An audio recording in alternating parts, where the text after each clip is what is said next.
Assalomu alaykum aziz kitobxonlar.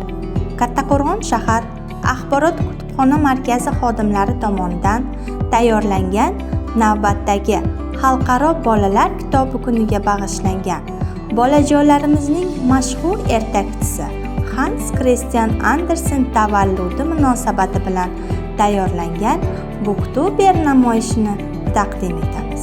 Hans Christian Andersen 1805-yilda Adens shahrida dunyoga keldi. Bolaning otasi kavush-do'st, onasi esa kir yuvuvchi bo'lib ishlar edi. Shuning uchun ham Hans kambag'allar maktabiga o'qishga kiradi. Andersenning ijodi 20-yillarning boshlaridan boshlanadi. U dastlab lirik she'rlar, roman, dramalar yaratadi. Uning ijodi ko'p qirrali va rang-barang. Ayniqsa tarix va ertak asarlari yosh kitobxonlar uchun maroqlidir. Ertaklar va yangi ertaklar boshqa kitoblari Andersenning nomini juda mashhur qildi va jahonga tanitdi. Hans Christian Andersen bu kitoblarni yaratishda xalq og'zaki ijodidan unumli foydalandi. Ularning orzu-umidlarini qog'ozga tushirishga harakat qildi.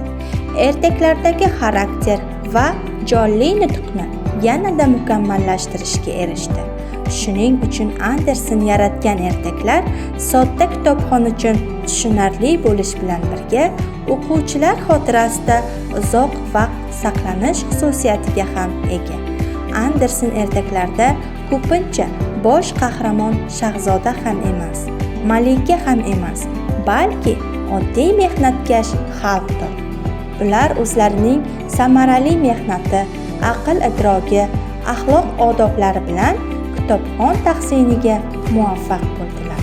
Xullas, Daniya ertakchisi Hans Christian Andersenning ijodi uzoq yillardan beri yosh kitobxonlarga zavq, shavq bag'ishlab kelmoqda.